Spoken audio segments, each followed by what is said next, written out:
All right, we are back here. Just End the Suffering podcast, the pop culture crossover you cannot believe we've been waiting for. The baseball movie draft is here. Joining me right now, first up, our pop culture correspondent. We last talked about Field of Dreams a couple weeks ago, Sam Derosa. Sam, welcome. How are you? Hi, thanks for having me.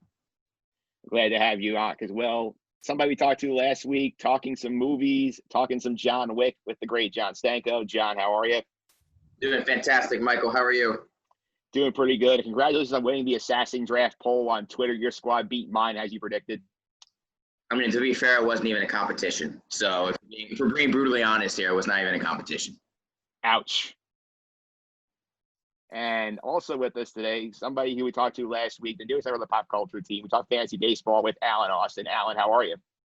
Hey, Mike, ready for this exciting draft? So pumped. I am pumped too. It's going to be a lot of fun. And I'm going to say, guys, I'm also very pumped that baseball is back. John, you ready for the baseball season? Yeah, I'm ready for baseball. I'll admit that the whole labor disputes and the whole situation that led up to this kind of took away a lot of the enthusiasm I had. And I'll also admit that being a Red Sox fan, this season's going to be tougher than in years past. But I am excited to have something to put on at night every night. And I think the 60-game season's going to lead to some absolutely crazy things like crazy playoff teams and stuff like that. So I'm pretty excited for it. I'll say that. We're less than 6 days out, right? Yeah, we're recording on Saturday the 18th. Mets-Yankees playing exhibition game tonight. Is going to be fun. And I have to say, John, Mets-Red Sox play the first full week of the season. That's going to be fun. Yeah, I mean, listen, I'm excited. I'm going to tune in. I'm going to try and watch it with my dad over Zoom or in person. So, I mean, we're going to see what happens. The Red Sox got the Orioles to open up the regular season. So, you know, a barn burner of a competition to be Major League Baseball season. Yeah, I just took the Orioles as an under earlier in the podcast, under 20.5 wins. I think I got a shot at that, John? I think you're safe to say. Who'd you take as an over, out of curiosity? I took the Mets as an over 32.5. I took the Twins over 34.5 and the Reds over 31.5. I like the Reds pick. I would have gone. I think the Padres are going to be a sneaky good team. That's my other team. If I had to pick one for an over. Yeah, they did not go in the draft. I'll go to Alan. That's Alan. You ready for the season? Even though I see you're sporting your Tigers stuff, so I know they have a long way to go though, but they should be fun. It's a 60-game season. Anything is possible. If the Tigers decide to just, call up all their big prospects, who knows what could happen. I'm excited just because baseball's back. I love it so much. And I really think anything can happen. I agree with John. The Padres are a team to watch. Another fun team might be the Rockies this year, who have cast every all-star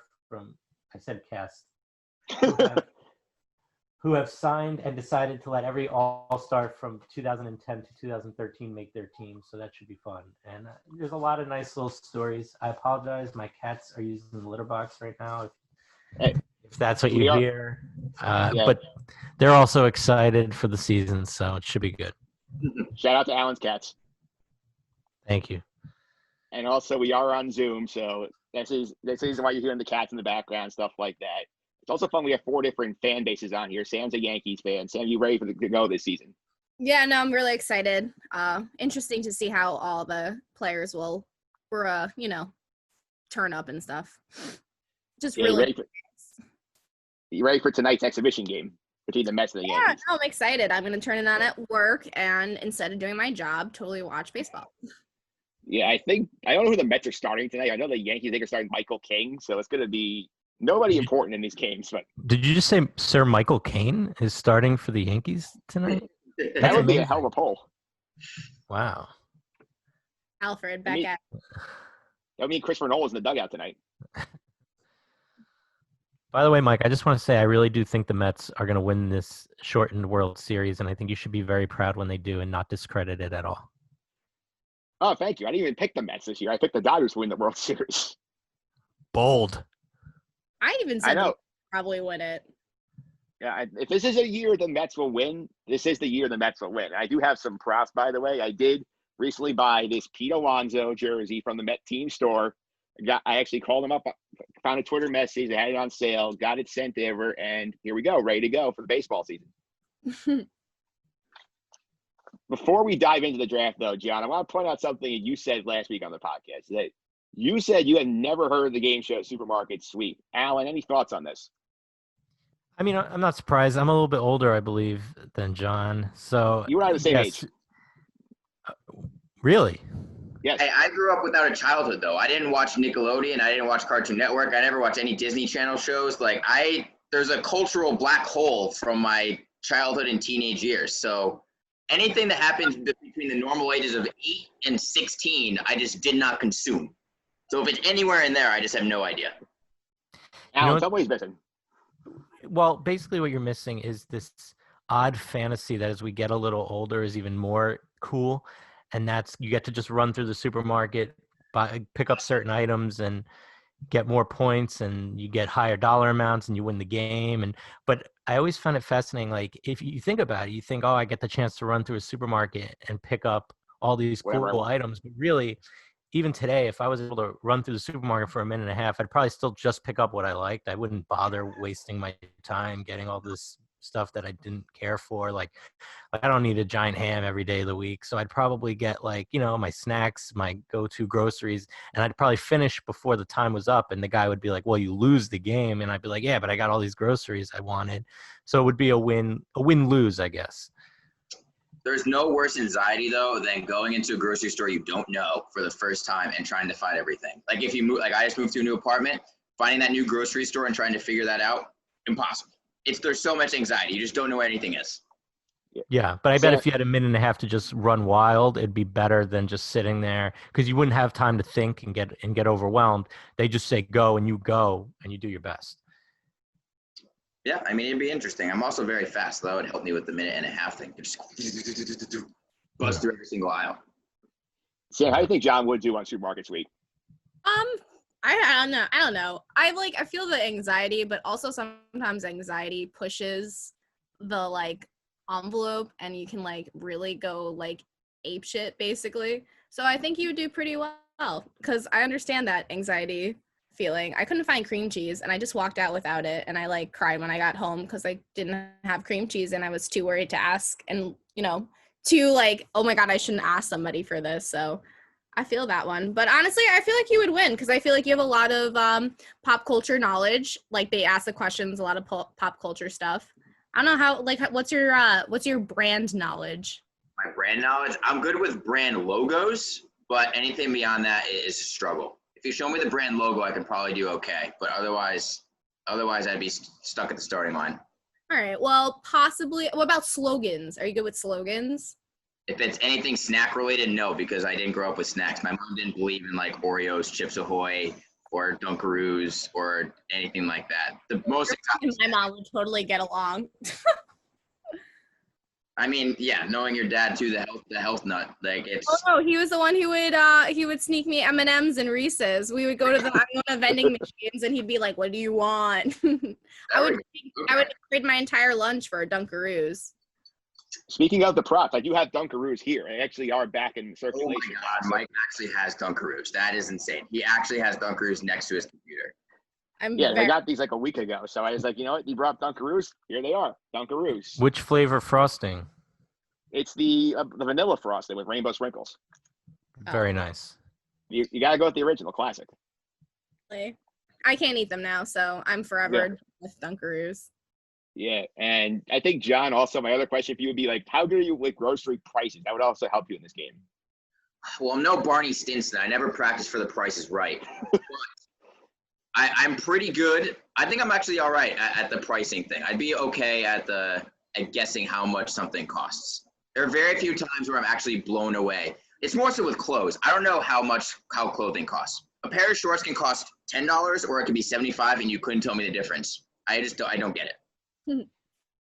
Yeah, so Stanko, I recommend you check the show out on Netflix. There's 15 episodes up on there right now. It's a very 90s trip, all the 90s fashion. The host, David Ruprecht, really looks like a grocery store manager. It's a literal insanity, very corny. If you're watching a very dark, depressing movie, it's a good palate cleanser afterwards. I watched a dark, depressing movie yesterday, so I do need a palate cleanser. Yeah, and it also makes 1993 look like 1983 for some reason. Very true. Very true. Especially when you see all the contestants dressed. You'll be like, oh my God, Stanko's going to this clothing is awful. Listen, I grew up on Kmart clothes until I was about 20 years old. So, and sense of clothing or fashion I have zero of. Yeah, there's also a reboot coming this fall at ABC. Leslie Jones is hosting it, so that's going to be absolute insanity. She'll be a good host. She's animated. She'll be a really good host, actually. Yeah, I've talked about it off the air with Sam. We have to agree that she will lose her mind when people are sprinting to the supermarket for the big sweep. Oh yeah, really pushing them to go get the item. Like I could just see her screaming at them, like, "Go!" Yeah. All right, since we wasted about like 10 minutes on supermarket sleep, let's actually get to why we're here. We'll do the baseball movie draft. How this is going to work. We have a pool of movies to pick from. So every theatrical release ever put out there. So anything that made the theaters is in the pool. Anything from HBO made the pool. So shout out to Ross Greenberg, who's not listening to this. You can pick 61 if you want to pick 61. Anything on PBS, anything for 30 for 30s, ESPN stuff. So John Stanko, you can pick 4 nights in October if you want. We'll see what the dice rolls out. And the draft order was randomized as a snake draft, 4 rounds. The order is right now, I did this online a couple of days ago. The first pick goes to Sam. I got the second pick. John has the third pick. Alan has the fourth. We will go, and then we'll snake back and forth. So Alan will go 4 or 5, and let's go snake back around until we're done. Sam will have the first and the last picks in this draft. So since you are up first, Sam. I really hope I don't get stuck with the man from left field with Burt Reynolds. That's a poll. Alan is terrified that his first round draft pick that everyone knows he loves is going to be gone by the time it gets to him. No doubt about it. Yeah, Alan gave away his strategy last week. We'll see how far it gets. So Sam, you're up first. Where are you going with your first pick? Well, it's a surprising pick because I bet you nobody had this on their list, and if you did, friendship points. I'm going with Benchwarmers. That lovely. Oh, I'm throwing up on the screen. Good. It's a delicious movie that is meant to be thrown up on.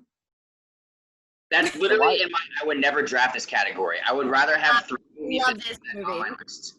You don't like the part where he's like, I am 5. Like, I despise that movie. That movie I love that movie. At least we know now me and Stanko will have completely different picks for movies. This sounds terrible. You could have gotten that with the last pick. Last pick. Yo, but because I thought podcast world that we were doing characters, so I was like, oh, I'll just draft Gus because Gus is probably like the best overall player for all the positions. And it's great. It's great. I thoroughly enjoy my pick. So that's how I feel about that one. Okay, so Sam, give you the 30-second pitch. Why Benchwarmers number 1? Why Benchwarmers? First of all, it's a funny movie. I think there are people out there who would agree with me. Everyone chime in if you agree. So it's a funny movie. It's like a stupid baseball movie, which is always nice. Like, yeah, you can get into the serious stuff like what we were talking about with Field of Dreams. So it's like, opposite end. Also, I thoroughly enjoyed it when I was younger. And I think, I don't know. I love it. And I'm going to stick back to my guns on it. Yeah. The look on Stanko's face when that pick was made was just literally gold. It's like, oh, what? Yeah, he's definitely getting negative friendship points for that. Yeah. Everyone can like their own types of movies. I get it. I'm not. It's just it's not even anywhere close to my list. It's literally probably at the bottom. So I also go for the sleeper movies. So Stanko, what is the grade on Benchwarmers? I'd have to look it up. I didn't even look up my grade for it because it was so bad. I think I gave it like a D or D-. I genuinely despise that movie. I just don't think it's funny. I also don't like cringe humor, and that movie is all horrendous, awkward cringe, and it's just it's not a fan. But hey, listen, everyone has their own types of movies, and I respect it. I just don't agree with it. I can respect it, but I don't agree with it. Alan, any thoughts on Benchwarmers? Well, Stanko has a funny way of showing respect for the pick. I have no problem with Benchwarmers. I'm a Sandler guy. I don't care how stupid some of the movies are. So it's almost like he can do no wrong, but he gets a pass. Like, obviously, I'm not going to sit here and defend The Ridiculous Six ever because it's a terrible movie. But something like The Benchwarmers, I will watch if it's on. I have no problem with The Benchwarmers. I love those guys. So I'm fine with the pick. I don't know about number 1, but I'm fine with the pick. Yeah. So you're just sit here to Stanko and tell me that the scene with the porta potty is not so funny. Because there's a better baseball movie with a better porta potty scene. Fine, but it's a funny scene. It's like, who did this? I use that all the time in my daily life, that quote. My brother and I might have some weird humor, but we do it all the time. I need to follow the rule. If you don't have anything nice to say, don't say it at all. So I'm going to stop talking. Well, you can say that with me. I don't care. Now, I have a question. Stanko, the funnier porta potty scene, of course, you're talking about that scene in Cobb when Cobb goes rolling down the hill in a porta potty, correct? That's from Bad News Bears. Yeah. So, Okay, I think both Bad News Bears movies are better than Benchwarmers. So. And the audience will have their chance to weigh in. We are going to do a Twitter poll this week. We're going to put up the results here of this draft. We'll see who thinks they had the best class of movies. So the Benchwarmers fans might be flocking to Stan here. I lose. All right, so I'll go up next. I pick number 2. I'm going to break Alan's heart here. I'm going to do what my buddy Phil said last night when we did the over-unders. Field of Dreams, pick number 2 on the baseball movie draft. This is just an all-time classic. Sam and I talked about it last week. This was a lot of fun, and I love this movie.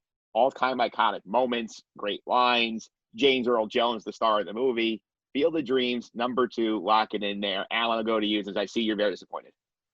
Well, you took my first pick, which I'm very heartbroken about, because it's not often that your favorite film of all time in any category fits the bill of the mock draft you're doing, and you just took it.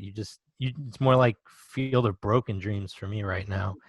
So why don't you go gloat? And I appreciate your pick. Stanko, Field of Dreams. I love Field of Dreams. I have no qualms about this. The scene with Kevin Costner at the end, during with his dad, tears, just James Earl Jones being legendary. I have no problems with Field of Dreams. Only good things to say about it. What was your grade on it? I think I gave it a B+. Oh Very my much. God! That was my grade. What are you, a Harvard grad school graduate program professor? I'm a very harsh grader. I gave it a B+. Now, granted, I probably haven't seen it in 2 or 3 years, but that was from the last time I saw it when I started doing my list. I gave it a B+. That's what I remember. So. Yeah, she gave it a B+ when we did the movie a couple of weeks ago. So you two are simpatico on that movie. Here we go. All right, we're back to even with friendship points. Didn't lose Well, any. you lost some with me. Yeah, so Alan is dropped his Stanko stock a little bit. Stanko is up right now. So where are you going with your first pick, John? I'm going to my childhood. I'm going to one of my favorite childhood movies, going with The Sandlot. Oh my God, my other one. I think Movies, Alan. That's why I did that. The Sandlot, for me, epitomizes the love of the game as a child. I resonate with the loner kid needing to find an identity, and he finds it through baseball and sports. I resonate with that fact. I think the whole movie is just an incredible homage to the innocence that baseball can bring. You can't get more American than the firework display and playing baseball with the home run. Yeah, and I mean, you throw a ball like a girl. I use that quote all the time. Yeah, The Sandlot, childhood, put in a movie form with baseball. Absolutely love it. Sam, thoughts on The Sandlot? I mean, it's a great movie. I'm not going to disagree. I thoroughly love it. It's given one of the best movie quotes ever. You're killing me, Smalls. Like, yeah. I mean, like, you know what I mean? You can't like disagree that it's not a great movie. You know, any what is that clothing store produced a whole line of Sandlot themed clothing, which is pretty cool too. So I like it. I try to watch it once a year around this time, around July 4th for the fireworks scene. It's like a little, habit I do, so, or tradition, not habit. This is what happens when you film at 9:53 in the morning. My words are not formed yet. But yeah, I thoroughly enjoy it. And I'm not gonna lie, I kind of like, I'll sit through The Sandlot too as well, just because of The Sandlot, the original. Alan, while John loses his mind, give me your thoughts on The Sandlot. I low-key just said that because I knew it was gonna make Stanko give a face. The Sandlot is one of my favorite films of all time. I believe I was the age of 11, and I made a point to watch it every day during summer vacation from school. And I think I did I think I watched 80% of the days of summer vacation. If The Sandlot's on in front of me, I can do every line verbatim as it goes. So I'm a huge fan of The Sandlot. And really the only scene in it that I didn't like as a kid is the chase scene towards the end, because I always found stuff like that really stupid and goofy, like the cake go flying in the air. But everything other than that is perfection in my mind. Yeah, John, thanks for rejoining us after you fade out of the screen there after Sam's love of Sandlot too. So, what was the grade on Sandlot for you? Like, I've watched it like once, but I Yeah. had to say I knew he would hate that movie. So, Yeah. points for me. Arkham 5, it doesn't exist. None of the Sandlot sequels exist. They're banned from the movie universe. What was the grade on Sandlot 1? I gave it an A. I loved Yeah. the Sandlot. It's childhood put in movie form for me. So nothing but fun memories. All right, so Stanko is on the board at the Sandlot. Alan, you're finally up. You get 2 picks in a row. So where are you going with your first one? Well, I have to decide if I think I'm going to go with like the most classic movie or go the Sam route and just pick what I like the best. I think I'm going to do a mix of the two. So with my first pick, the 4th overall selection, I'm going with A League of Their Own. That was going to be my next pick, Alan. So that's a great pick. What did you give it, a C+? No, I think I gave it a B+. Oh, gosh. League of Their Own is a phenomenal film. It covers a topic that, I think has only really ever been covered in this one movie, which is the idea of the Women's Baseball League. And Tom Hanks, Gina Davis, I can't remember the actress who plays Kit off the top of my head, but just phenomenal across the board. And I really love it from start to finish. The scene with John Lovitz towards the beginning where he tells him don't eat the grass is one of my favorite lines, not to mention there's no crying in baseball. So it's just a true classic in and out of the baseball sphere. So I go with A League of Their Own. I'll go to you, Stanko, because you had good things to say about A League of Their Own. Yeah, I mean, I love this movie. There's no crying in baseball. That was literally said to me when I was a kid whenever I'd get upset about a loss. And my parents would go, remember, there's no crying in baseball. So, yeah, I got nothing but good things to say about this movie. I mean, you got the talented Madonna, Rosie O'Donnell, too, just thrown in there. And they actually were good in their roles. And they weren't, like, stealing the spotlight from, like, the genuinely talented Tom Hanks and Gina Davis. So, again, nothing but positive things to say about this movie. It was probably going to be my next pick. So that's a solid pick, Alan. Thank you. Sam, anything on Field of Dreams? Uh, I mean, not Field of Dreams, A League of Their Own. See, I have to be at 9:55 in the morning. See, there we go. I know this is actually like one of my all-time favorite movies ever. As a Transformers first before this? I have to go with like what I like, buddy. I know you guys are all gonna pick all the classics, so what do? I come with the sleeper movies. But A League of Their Own is like one of my all-time favorite movies, like hands down. I don't, as like a woman, you don't really get women baseball except for this movie. I've always wanted to play baseball. I'm sure I've said that a few times on this lovely podcast, but I stunk at softball, and I would probably stink at baseball, but I like to pretend that I wouldn't. But it's one of my, it's like so quotable, everything. I love the storyline between the sisters, that whole journey and stuff. And it's just like a unspoken part of, our history as Americans. Indeed. Good way to put it. Let's go back to Alan for his next pick. Alan, where are you going, number 5?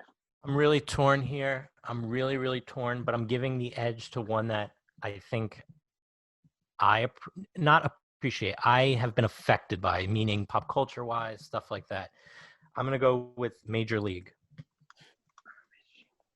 Major League. Oh, I'm sorry. Are you mad at my late round picks chosen totally randomly? Okay. My number 2 and my number 3. But, I mean, I can't be angry because it's a great movie. Major League 1. Although I like the other 2 because, like I said, they're part of my childhood. Major League 1's the best film of the 3, and I think it's the only one that should qualify for this draft personally. So I go with Major League 1. Rick Wild Thing Vaughn, the Tom Berenger storyline, just everything about this movie. The line in the beginning with the manager where he's like, you want to come manage the Indians? He's like, I got a guy about white walls on the other line. Give me a second. Just every bit about this comedic film from start to finish, like I said about the other movies, is just top notch in my opinion. Sorry, I'm not good at articulating at the moment. Major League 1 is on my draft board. Sam, any thoughts on Major League? I was on my list as well. I love this movie. I love what's his face, Willie Mays Hayes. That whole quote is, but that whole scene where he's just like running, and they're like, "Get out of here!" And then like he just like runs really fast, and they're like, "Who is that guy?" I just thought it was great. I actually didn't see this movie until a couple years ago. It just wasn't free on my TV kind of deal.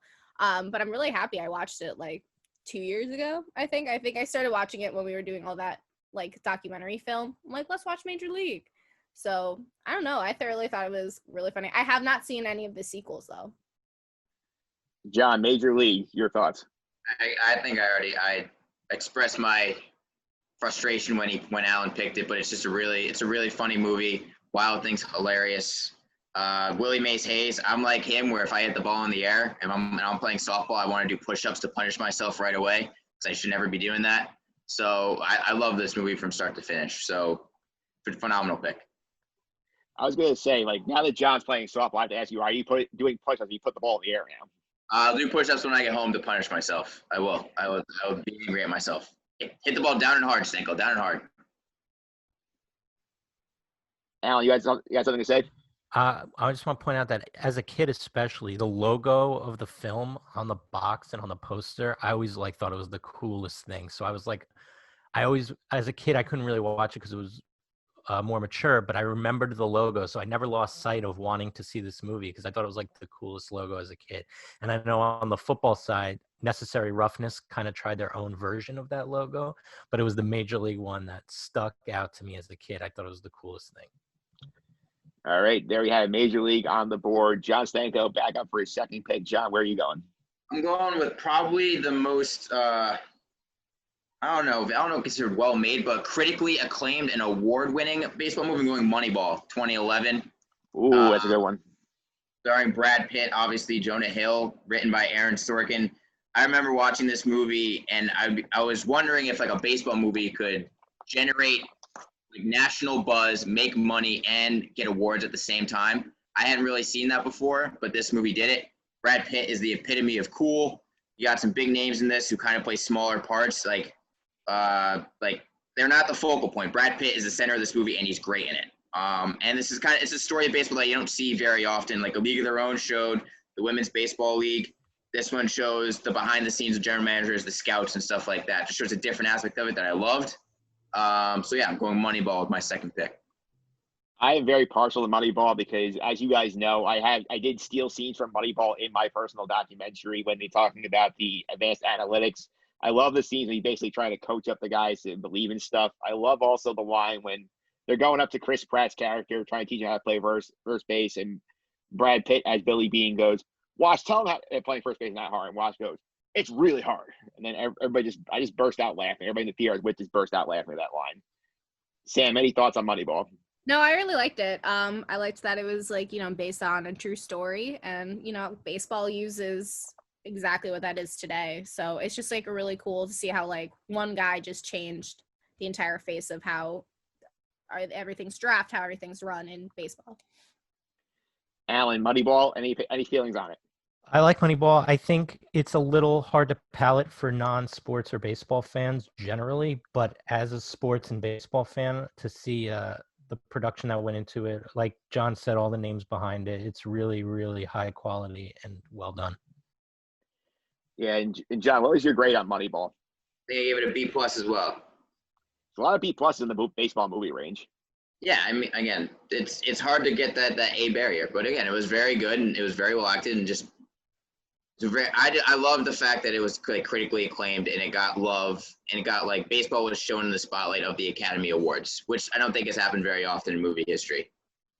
Okay, so Moneyball's on the board. I just want to say I also like that Moneyball is one of those films that doesn't use the World Series or some huge game as You're right. the end, the big scene. It's just more grounded in realism, and I like that. Good point. Yeah, that's a good point. I will say I like that movie. That was high on my list. I have a couple ways I can go for my next pick. I know I have one on the list that could definitely trigger Stanko at some point, so I'm saving that one for later. But I'm going to double down on the Costa here. I'm going to go Bull Durham as my next pick, number 7 here. And I love this movie. It's a complete polar opposite of Field of Dreams, where it's basically about, you know what it's about. It's about the kid, the minor league veteran, the minor league town, the trails of baseball, and Kevin Costner mentoring Nuke Lelouch to get him to say all the cliches, go and become a big leaguer. The payoff at the end when he makes the bigs and he's quoting word for word what Costner said. Great stuff. Great lines throughout the movie. I always love Bull Durham. Bull Durham doubling down on Kevin Costner with my pick. Alan, any thoughts on Bull Durham? I like Bull Durham. Yeah, I'm a fan. The only problem for me with Bull Durham is I've never seen the whole thing in a single sitting.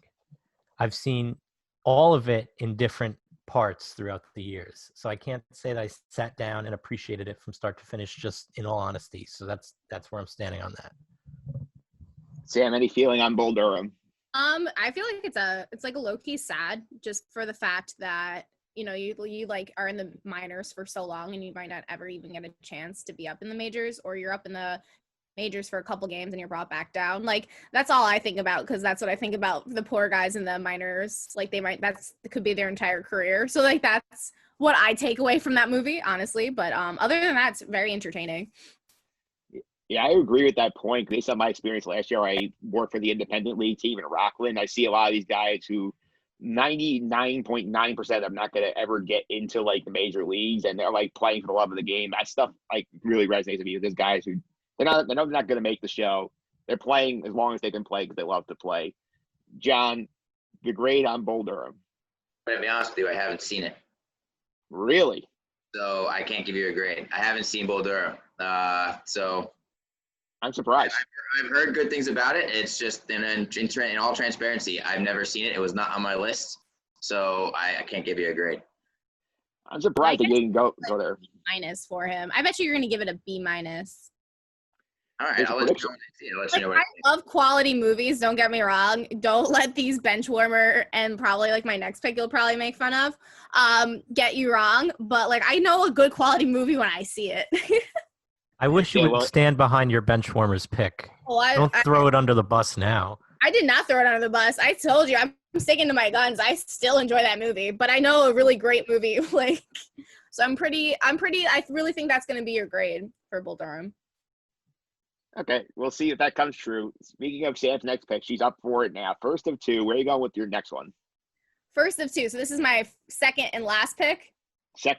Your second pick and the third pick. And you have the last overall pick. Background. All right. So then I'll start with this one. I'm gonna go with Rookie of the Year, classic. Tell me you did not enjoy that as a kid, Stanko. Is this the one where he's on the Cubs? Yep. Yeah, and he puts his arm in a free. I was not a big fan of this movie. Why? It didn't. I think I saw this later than I saw The Sandlot. So I think that innocence I had when I first saw The Sandlot, it was gone a little bit. So then seeing this, it did not have the same emotional impact as The Sandlot did. I was just saying it was so funny. Like, I understand how this movie can be like a huge impact in one's like life. I get it. But for me, it is just not, there's not the same resonance. Well, you really missed out because it was such a good movie when you were younger. It really made me love the Cubs back when I was like 5 or 6 years old. And I watched it, like we used to watch it in class. Like even in class, we would watch it. Now this is the one where the big slugger has like he is chewing tobacco coming out of him for like inches. Oh yeah, what the heck is his name? Oh my god. Remember his name, bother me. He was a great villain. Like he looked like a WWE wrestler in the box. Like he just the epitome of evil was that bad. It was great. It taught like great lessons about how you're, you might be like famous, but like your friends come first, and it's like a great like, education thing. You really missed out. Yeah, well, I will say that movie does trigger me because they made the Mets the bad guy team, and like of all the Cubs rivals, why the friggin' Mets are the bad team? Like you couldn't make it a Cardinal player, you couldn't make it like a Pirate. Like why the Mets? Well, like this came out in '93, so the person probably got the idea probably around '86 or something. They're like the Mets, like the bad guys, Yes, they made him. So they made the villain Fat Keith Hernandez.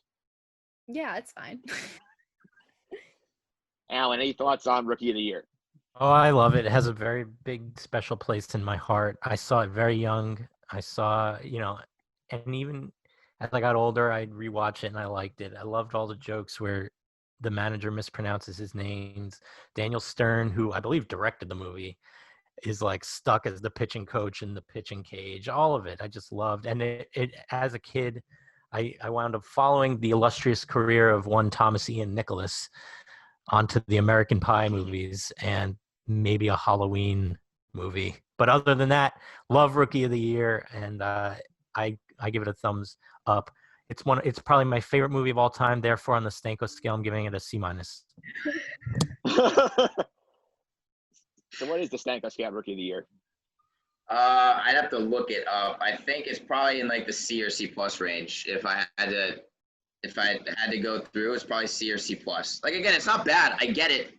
It didn't gut punch me. Like I understand what it's there for. Just for me, it didn't connect the same way.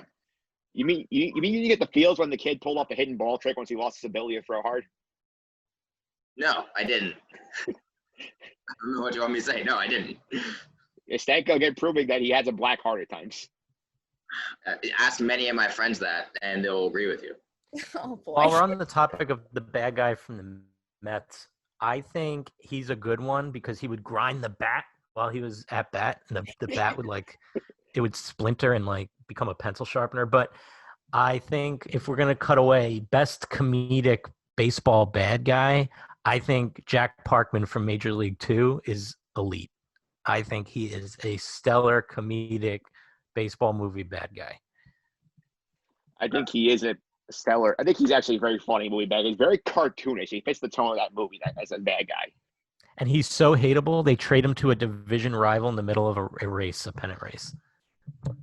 Yeah, so we'll close the book on Rookie of the Year. Sam, you have another pick. So where are you going for number 9 overall?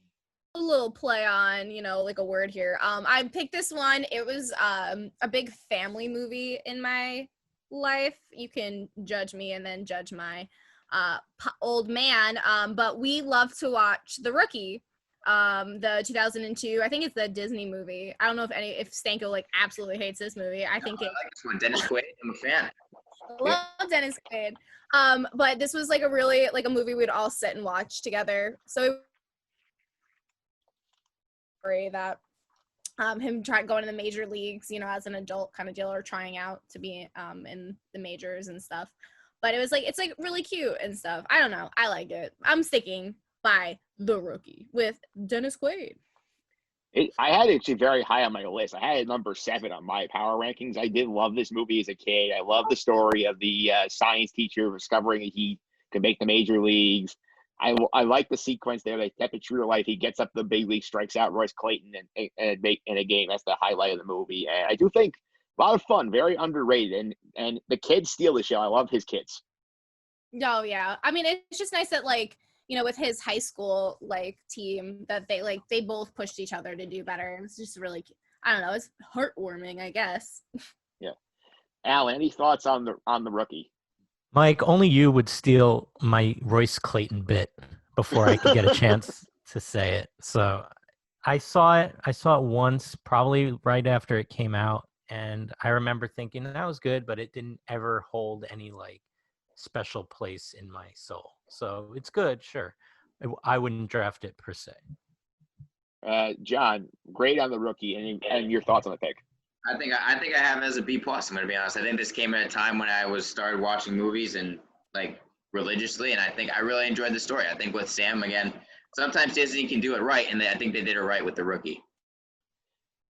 Yeah, so for one, a very praiseworthy pick for Sam from Stanko, which is a bit unusual so far. I'm speechless. And we see the two divergent strategies in your drafts as well. So it's actually very fun seeing them play out. Well, I'm a special one, Sam Derosa. Yeah, we'll see how the general audience feels. They put this poll on Twitter and see how they view these drafts. But I'm up next for my next pick. I'm actually going to go non-theatrical for the first time in this draft. I'm going to go to the PBS. I'm going to take Ken Burns' Baseball as my third baseball movie, just because I'm a history nut. I love the history of the game. Ken Burns does it so well.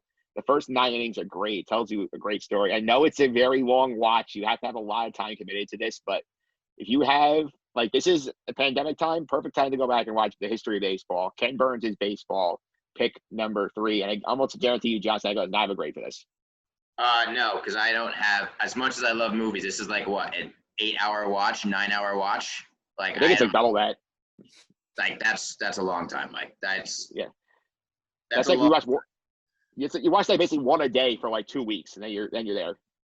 Listen, I've only heard good things about it. It's critically acclaimed, and I get it. Ken Burns is one of the best to do it, but I have not seen this. Alan, did you ever dive down the well of Ken Burns' baseball? I've seen a couple, not the entirety, but I will say that I would have been, if I were you, I think I could have got this later in the draft. I think I reached to take Ken Burns' baseball, and it's not a knock on its quality. I just think in a baseball movie draft, it's not the flashiest pick, and I think you could have gotten it later on. Yeah, well, I feel good about I had the Costner duo up top. I feel like this is actually my number 3 on the board is Ken Burns' baseball. I've seen the entire thing. So you know what, like, let me grab it here. I don't know who's seen it. So let me make sure I get it because I don't pick again until like 15.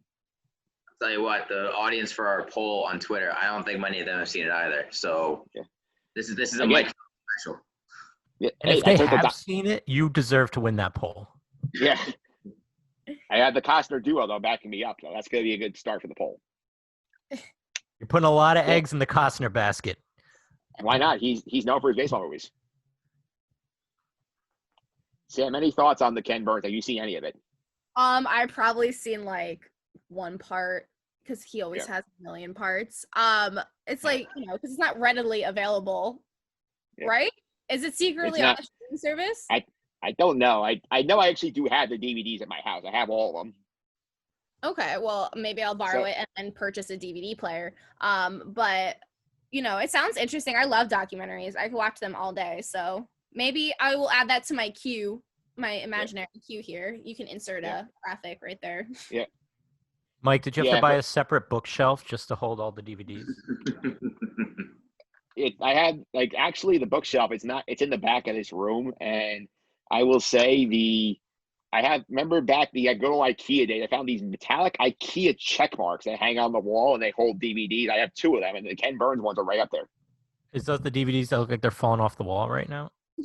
Nope, they are securely on the wall. And the offer stands, Andy, if you want to see it, I have the DVDs. I will happily socially distance style deliver them if you guys want to watch it. Thank you. All right. He was jumping at that opportunity. Yeah, like nobody has that much free time. No. Not even in quarantine. Not even in quarantine. All right, so John, we'll go back to you. You have the next traditional movie here. So where are you going here? This is where it gets the interesting of, like, do I take something I love or do I take something that's kind of critically acclaimed? And I think I'm going to take one that's going to surprise people. Well, I'm going to take 61. Even as not a Yankee fan, I thought this movie was exceptionally good. Like, I thought it was just incredibly well done.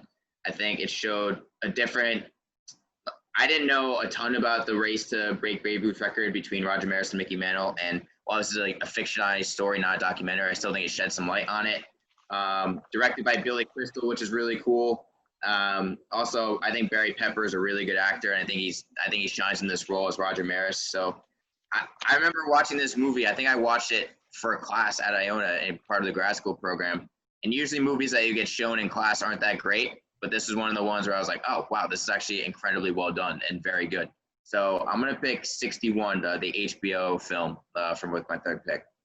And what was your grade on that? B+. Yeah, right on brand. Right on brand. I have an A in my – the Sandlot's an A. Yeah. But I will point out also, friend of the podcast, Ross Greenberg, did this movie. Fantastically well done. And you want to go back to last year's holiday special. He has some good stories about 61 if you want to check that out. Sam, any thoughts on 61? I really enjoyed it. I thought, I grew up as a Yankees fan, knowing the Mantle Maris race, but I didn't realize how much hate Maris actually got from fans, which I think is a little type for Yankees fans, some of them, like a group of them. But it's ridiculous because they're on the same team, and it's like, I don't know. It's like, I couldn't believe that people who were Yankees fans absolutely would like yell at him and like, send them death threats that if he broke it, like they would kill him and his family and stuff, which is nuts to me. I would agree with that. That's a little crazy about what happened back in the 60s. Alan, any thoughts on 61? I remember as a kid, it was like the first adult-themed baseball movie that I ever saw that was a drama. It's not like adult elements in Major League or something like that. I remember this being like the first serious adult baseball movie I ever watched, and I was definitely very into it. I remember all the scenes of Barry Pepper, like discovering his hair falling out, and just every little aspect of it I thought was so well done. I thought the performances were great. It's the first thing I ever saw Thomas Jane in. It's the first thing I ever saw Barry Pepper in, because I think they were relatively low key at the time. Like, obviously Barry Pepper had been in Saving Private Ryan and whatnot, but they had not been household names, so to speak. And I was just like, these guys are great. And another one, like Thomas Ian Nicholas, were ever since I like followed their careers. So much different tracks for the two of them. But yeah, I definitely loved 61. Yeah, it was a good pick by John there. I had it like right in the next row of movies on the board, so good job there. Alan, you're up for your next pick. Where are you going? All right, it's stuck. It was one that I was thinking about taking. It never got taken. It's a classic. I'm taking Pride of the Yankees. I like that pick. The story, of course, yeah. Lou Gehrig, played by Gary Cooper. I consider myself the luckiest man on the face of the earth. Everything. The movie itself is very cool. Like, obviously, it's a sad story, but it takes. I think it mixes the real footage, or at least casts the people who were really there to recreate the footage, something in that realm. But it's a heartbreaking story, and it's a really, really quality, good film. John, any thoughts on Pride of the Yankees? I have not seen it. As a Red Sox fan, I think I put this one on the back burner to case of emergency. So I have not seen Pride of the Yankees. Sam, have you seen Pride of the Yankees? Oh, man, a really long time ago. I think I watched it with my grandma. Like a really long time ago. I think she had it on, you know what I mean? Yeah. Like when you're just like little, you don't fully understand, you know what I mean? I was really little, like when she moved down to Florida. But I'm not too sure, but it has Babe Ruth in it. I feel like, you know, like those little like feelings, like your brain synapses working, trying to remember things. But it's definitely on my list of things to rewatch for this summer. I'll help you out, Alan. I've actually seen this movie, so I will say I agree with your take. It's a good story. It's a great job being acted by Gary Cooper. Babe Ruth in it, I does think enhanced the product a little bit because, like, yes, he's not a great actor, but he does add a little realism to it. I did love his scenes in it, and I love this movie when I watched it. So, any more you want to add to it? I know I'm good for now. What did it get on the grandma scale, Sam? Grandma scale? I don't know. I'm gonna have to give her a call up. Yeah, probably a B plus. If she really loved it, probably a B plus. I don't know. She used to fun fact about my grandma, she just turned 96. It's my dad's mom, and when she was little, she grew up in New Rochelle. A lot of Yankees lived in New Rochelle at the time. And she would like go out and he would like play with the neighborhood kids. And so she's like had like, I don't know if a catch or hopscotch with like Lou Gehrig, which I thought was really cool. That is really cool. Yeah. So she was just, she didn't know it because she was so young at the time, but she low-key knew Lou Gehrig from, not personally, but as a child. Okay, so next up, Alan, you are on the board. It's your final pick of the draft. Where are you going? Now, I don't know what to do here. I really don't know what to do. I want to take a movie that I love. I think it's hilarious, but it's probably not the safer pick in terms of overall greatness. And then the other one is a classic. So I just took a classic. So I think I'm going to do some fan service for myself. And with my last pick, I'm going to take basketball.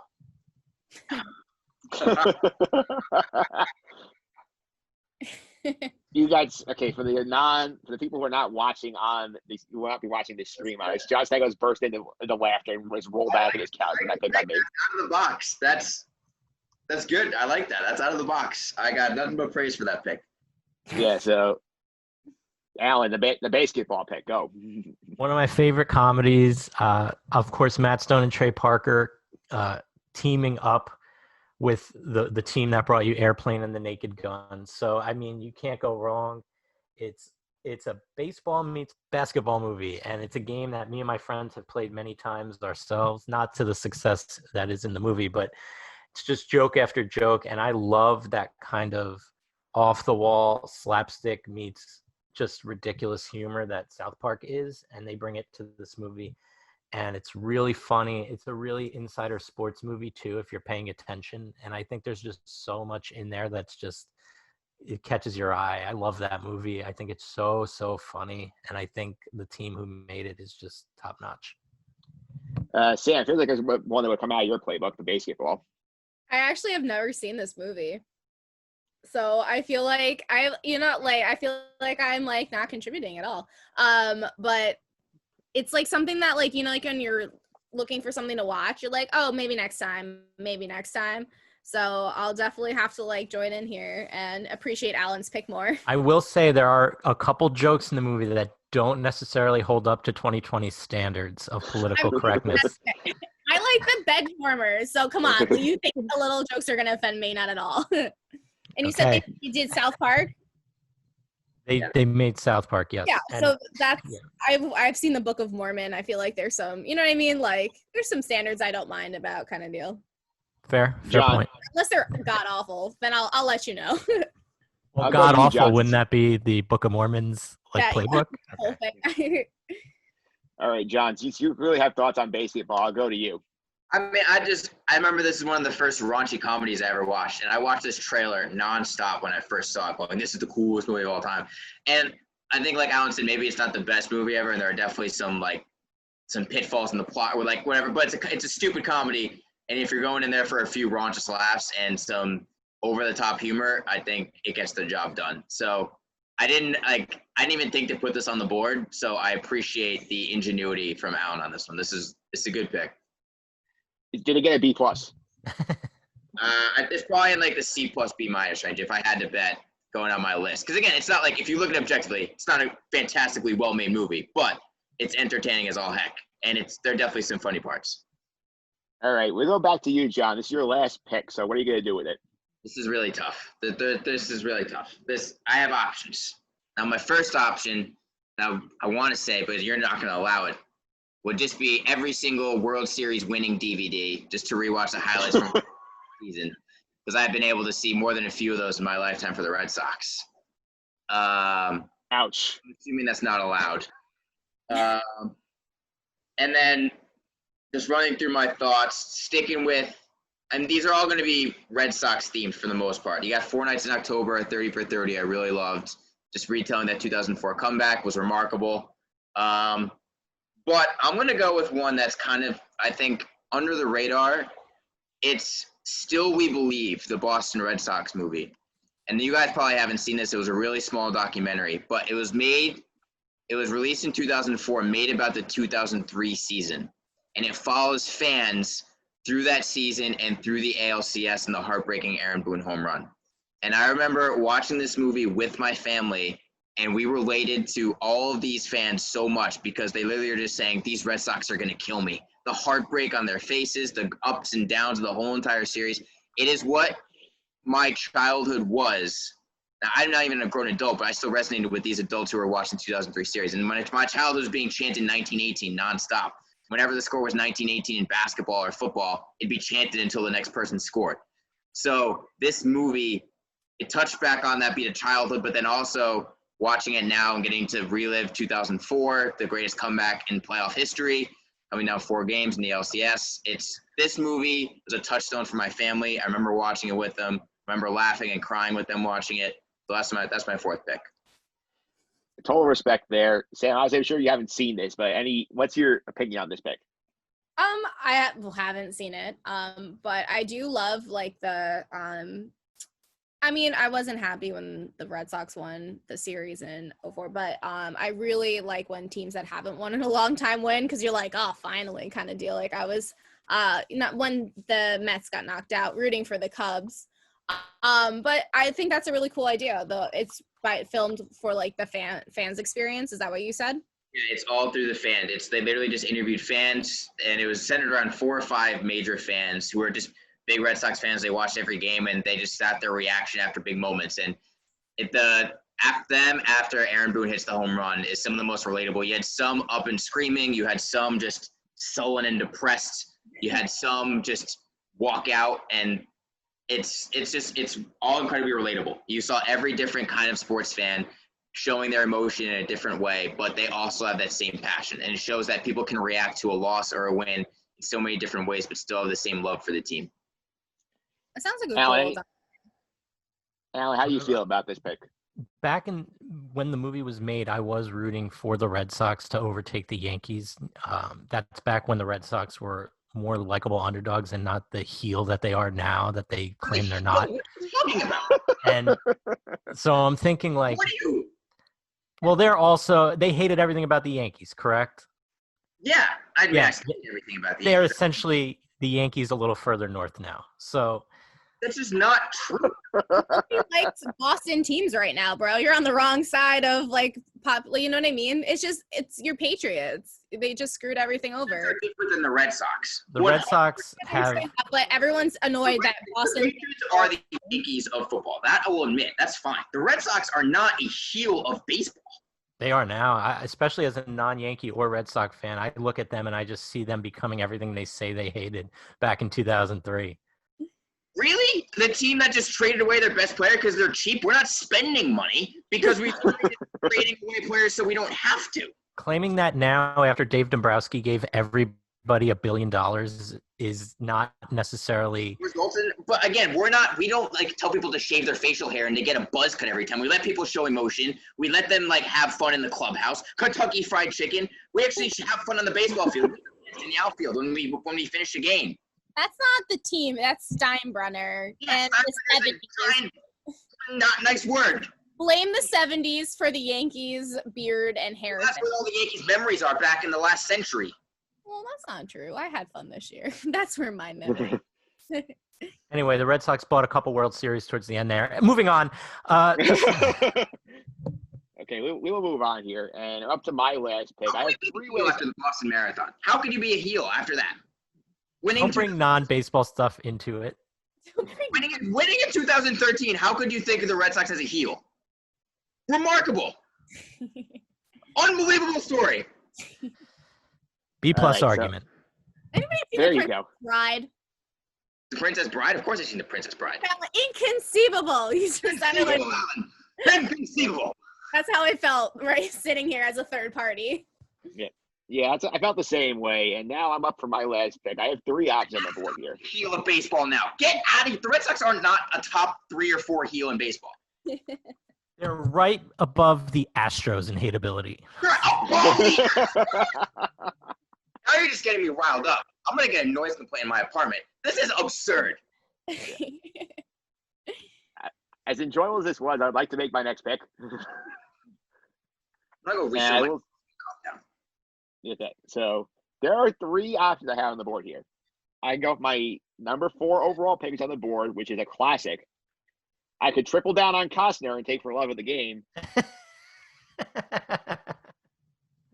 or I could trigger Stanko again, which I have to decide what I want to do. So, I know what movie you pick if you want to trigger me. Sam, what do you think I should do? Should I trigger Stanko again, or should I go with my other picks? Oh no. Okay, how much is your noise complaint fine? Like I don't know. It'd be my first one, so I guess we'd be okay. But I know exactly what he's going to pick. Alan, what do you think? Should I trigger Stanko? I think you should just go all in on Costner, baby. I think you should just go because as a Tigers fan, I hope you do pick for the love of the game. Well, for the sake of good podcasting, I'm going to trigger Stanko. I'm going to take 42 of my last pick of the draft. Freaking overrated piece of garbage. And I will say, I love this movie when it came out. I had it on my 10 best movies of the last decade that I'd seen. Stanko ripped me apart then. I'll let him do it again in a minute. But I love this movie. I thought he did a good job telling the Jackie Robinson story. Well, good acting from Harrison Ford and Chadwick Boseman, his first really big break here. 42, final pick on the board. I will say Stanko for last here. I let him accumulate his thoughts here. Alan, your thoughts on 42? I've never seen it, to be honest. Interesting. Sam, you've seen 42. yeah, no, I didn't mind this movie. I feel like if it was directed by a different person, it probably would have, Stanko probably might have liked it more because it'd probably be more of a real retelling. It wasn't the worst movie I've seen. I sat through the whole thing. So, I don't know. It's just good to have different stories out there. So it's nice to have like a Jackie Robinson story. I think it could have been done a lot better, but I'll just say it with that. Okay, John, I know you're chomping at the bit. Go. I mean, I've already rented it. I just think this movie is incredibly overrated. I just don't think it's that good of a movie. I think it is if this movie was made with an R rating, like Sam said, and it was taken in a different direction and not Disneyfied, it'd be a great story to tell. And I think that they did a disservice to Jackie Robinson and to telling of this story by Disneyfying it. And while they try to portray some of the racism, there's no way they can get to any degree of what Jackie Robinson had to go through. And I just don't think it's that good of a movie. I think Chadwick Boseman's fine.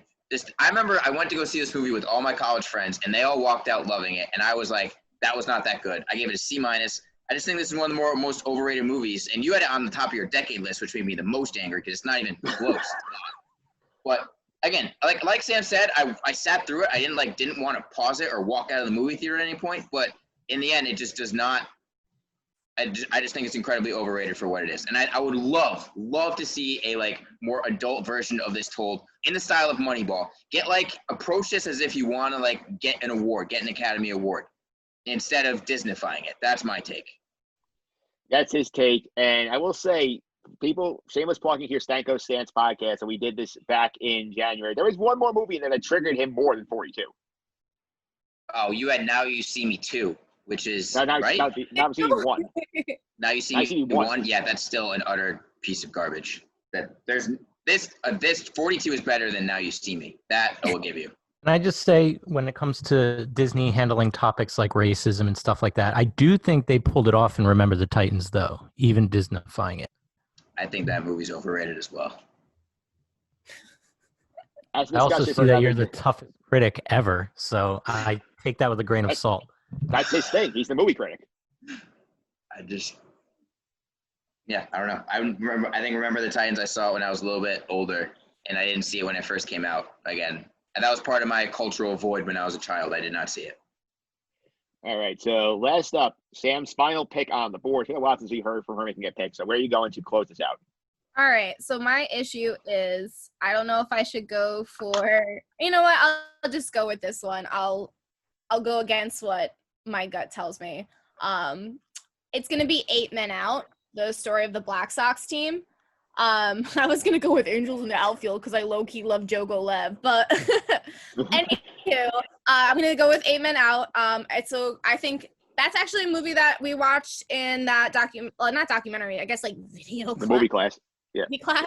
And I was really skeptical, but I thought it was really good. I really like that story, and I would like probably more of a more current version of it today, maybe it depicts I don't know. I like the dark, scary times in baseball because it's just showed how different the sport was back in the early 1900s. 1900, yeah. Alan, any thoughts on 8 Men Out? I like 8 Men Out. I don't think it's the flashiest movie. I think it's kind of it's kind of formulaic, but it tells a good story. And I always felt bad for Joe Jackson watching it. I think they did a really job with that aspect of the story. And I think it's got some quality performers. And I do think it's a good movie. John. Yeah, I really enjoyed this movie. If I wasn't going to pick a Red Sox movie with my final pick, this one probably would have been it. I thoroughly enjoyed this movie. I thought John Cusack was really good in it. Charlie Sheen makes an appearance. And I think what Alan said, the sympathy they put in for shoeless Joe Jackson, they do a really good job of it. So yeah, I thoroughly enjoyed this movie. Great pick, Sam. I have nothing bad to say about it. I don't know. When I watched it, I was like, yeah, I totally bet against. I would throw a game too if that's how I was treated. You know what I mean? I feel, for how they were treated and stuff. They all should have been let go, kind of deal. I know they were trying to make an example, but yeah, I would agree with that. And John, was it a B+? No, I gave it a B.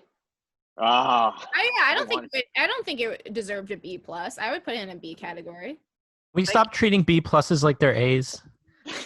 You have to reach my upper echelon to be in the A category. Well, a B+ for John's like an A for everybody else.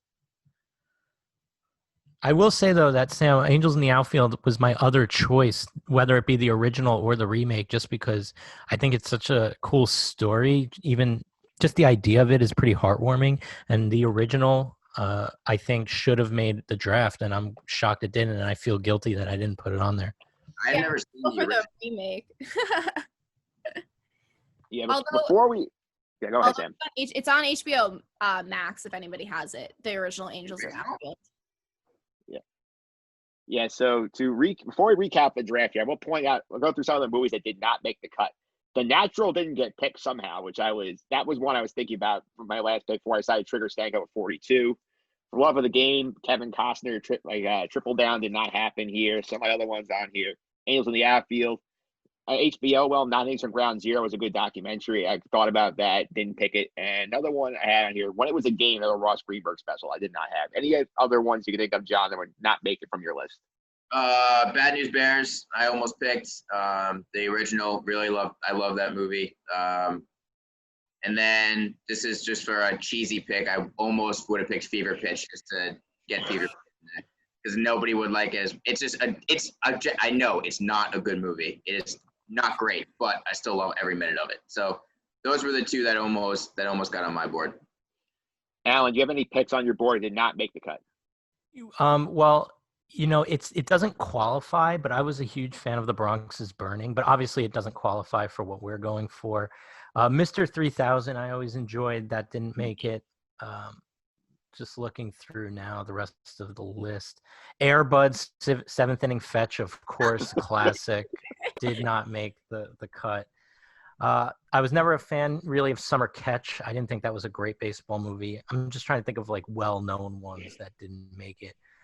And it's flack for not picking The Natural. That's just the thing The with Natural. I love certain scenes. I don't love the whole movie, but there's I gotta be honest. It's an overrated movie in my opinion. The Natural. Yeah, I think that's why it's slid, because like everybody remembers him hitting the home run, knocking the lights out, but like the rest of the movie you kind of forget. It drags. Yeah, I think the second half drags. I think right, he goes up against Babe Ruth and strikes him out right in a field or something like that. I remember that scene, something along those lines, and I really enjoyed that scene. But am I thinking of the right movie? Yeah, I think you are.